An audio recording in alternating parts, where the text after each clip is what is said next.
Hello. So I just thought I'll give you I'm a generalist, as most, if you know me, you'll know that. I know a little bit about a lot, but not everything about anything. So we have a pretty large needle exchange. I mean, by our standards, we were a few years ago providing about 300,000 needles a year. And in a city of, 86,000, maybe about 180,000 when you take in the surrounding areas. That's a lot of needles. Over the past few years, we've been able to, through various methadone programs, we have about 900 people, 900 to 1,100 people in our area that are on methadone, and yet we're still providing about 150,000 needles a year. So in fact, we just had a new clinic open in the early fall. They've already taken about 200 people in, but our needles haven't dropped. So that tells us that it's a constant. It's one, by no means do we see everybody who is injecting. And so as the word gets out and whatnot, but it surprised me when I talked to Diane, our needle exchange coordinator. I thought that our numbers would be down a lot more, and they're just not down a lot more. So that's surprising. We have about 615 unique clients. 25% of them are under the age of 29, so that's a high number of youth that are really accessing the programs. And 70 to 80% of our clients identify as peer helpers, because we're in a rural area too. I mean, we have the Fundy Isles. It's always just such a challenge to get out into the rural communities and do any real work.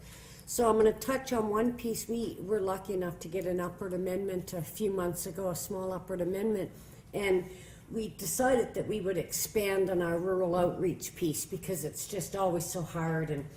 And I don't know what I dreamt when I wrote that. I'm thinking, well, we had our evaluator Sue Calhoun had done some research in the area and touched base with all of the people that you would have thought might want to know something about us. And I thought, well, probably we'll hire somebody and then we'll get more materials out there. Maybe they'll call them, and that'll be the extent of this rural outreach piece. And we were just incredibly fortunate that David Kuhn, who's the head of the Green Party in New Brunswick, called us and asked could he come to Aid St. John and sort of get a picture of what was happening in the province and what could we input for him. And as he was leaving, I said, by the way, David, you're from Charlotte County. We are looking to hire somebody in Charlotte County to do some rural outreach for us. And we have ended up with a superstar. He is just incredible, a social worker who's not working for the project, for the province, helping to set up the Charlotte County Wellness Center. He's so well connected. He's already been in touch with everybody, doing needs assessments, finding out what they want. He's actually worked with a community person who's now providing needles down there. So it's just been beyond our wildest dreams. It just tells you what can happen when the right person walks in. And already he's been in to meet, because of course he'll be done at the end of March. And already he's been in to meet with us to see what we can develop in terms of joint proposals to keep things moving in Charlotte County. So that's one of the great things that's happening. The other thing that I thought I'd talk about, we've also been very fortunate through the Greater St. John Foundation, which is really a foundation that's been pretty strict and a little bit right in the past. We applied last year for their anniversary grant, so we applied for $30,000 to hire a sex trade outreach worker. And we were sort of, as we were writing it, we were thinking, oh yeah, right, sure, we got it. I mean, and not only did we get it, when they announced it publicly, their president, who's a very illustrious doctor in the area, was front page in the paper talking about how necessary this work was and what a contribution it was going to be. And at the same time, we had applied to the Canadian Women's Federation for the same amount of money, the same project, and did receive the nice letter about, geez, we're sorry, but you were next on the list, but we didn't have the money. And then in September, we had this funny message. We went in on a Monday morning and there was this message, I guess it was in December, that we hadn't cashed a check. They sent us in September, and it's like, well, what check that you sent us in September? And they said, oh, well, there was another project that wasn't able to follow through, and so they were giving us the other money we had asked for. So we actually now have a sex trade outreach worker for about 18 months. And she has just done brilliant work in already engaging sex trade workers around what they need. We've got the most progressive police force in the country. I mean, I'm sure that a lot of you want to steal our police chief and stuff, but you cannot have him. He is so progressive. Like in Vancouver, they announced the other day that they were going to do this approach, that they weren't going to harass street sex workers, and the Vancouver chief of police was going to try to get the RCMP across the country to adopt this approach and all this. We've been doing that in St. John for years. It's like Vancouver modeled us and our police chief, because we started the Sex Trade Action Committee. Well, we didn't. The City of St. John's Police Force started the Sex Trade Action Committee in 2003. And we've been going straight out around, we just talk to people around what the sex trade is, what does the street sex trade represent. It's 10% of our sex workers. And we've got pretty good research from Atlantic Canada. So if we have 45 to 60 women that are regularly on the street and they're only 10%, there's a lot of sex workers in this world. And I think that for the longest time, we just want it, you know, it's just easier to forget that that's all happening. And this project really, and coupled with the police department's ability to try to bring us all together and talk about what are the impacts. And because we had police officers saying, look, I don't want to arrest these women anymore. It's not feeling good to me. You know, we put them in jail for 30 days. I know when they come out, they're sex working more, their drug use hasn't been, because largely our street sex trade is around drug use and in particular crack. So it's a challenge. There's no known effective treatment for crack. It's just continuing to work with people. You try to keep them free and safe. And one of the things that we've been really looking at is this model of, through the needle exchange and with the sex work project, is housing first. Because if people are not housed in a secure environment, pretty well any big intervention you want to do with them is just not going to work. They need to be coming from a place where they know that they've got a safe place to lay their head every night. And so that effort has been really paying off. We've put about, we've got, in fact, 2 sex workers who are going to go into their very first own places. And not only are they going into their own first places, these are brand new buildings and they're going to have balconies and everything. So it's part of a mixed income model. And I'll tell you, I mean, it's just changed their lives. The fact that somebody feels that they're worthy enough to have a nice place to live, that, you know, you deserve this. And then you can work on other things, because we've seen when you get, it's not easy. We've got a wait list for methadone too, you know, probably 300 to 500 people at any given time.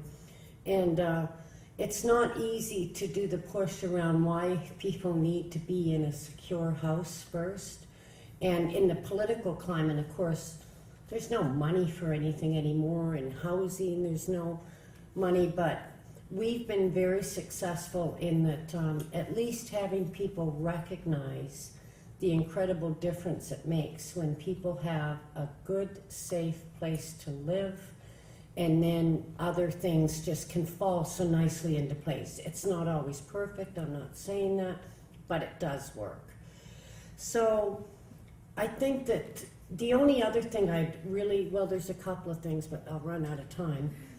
In New Brunswick, we've, for whatever reason, decided that youth over the age of 19 aren't really worthy of much in way of access to testing or treatment, or to the point where, you know, we were told, and one of our staff said, well, let's do it as a little pilot and we'll send our own people over. But then I thought, well, geez, if we're using up $600 of emergency room care every time or something, we might get slammed for doing it. But, you know, if you're over the age of 19, don't have a family doctor or can't access your family doctor, I mean, you go to the emergency room for a pap test or screening. Like, what kind of use is that of our emergency room resources? So you're triaged, and of course you're going to sit there to the end, 5-6 hours.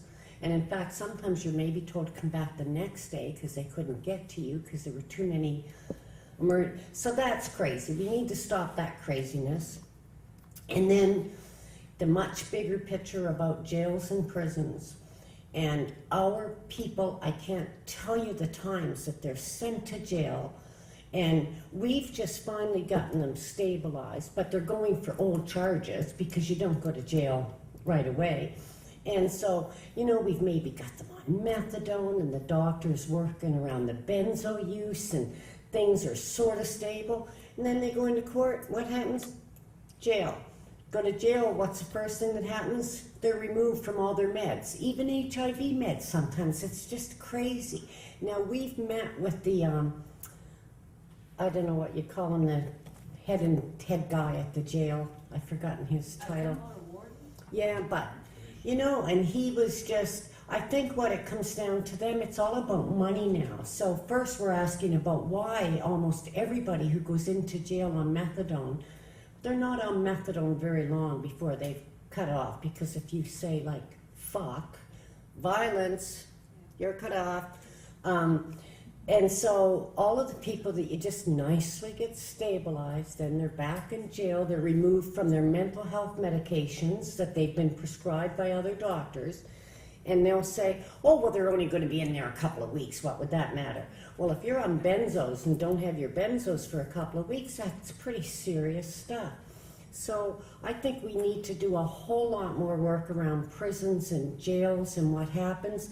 And I'm going to leave you with a little story about, I'm going to call him Justin, this young fellow we work with who's maybe 21, been no doubt with some mental health issues. The only good thing is he still has a somewhat supportive family, like they're still trying to hang in there with him, but no doubt he's been a big challenge.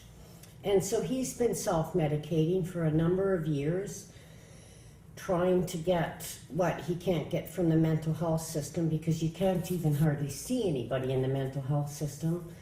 And so anyway, we've worked with this young fella for a couple of years, and look at, he was just finally doing really terrific on his methadone. The benzo use was cut right down.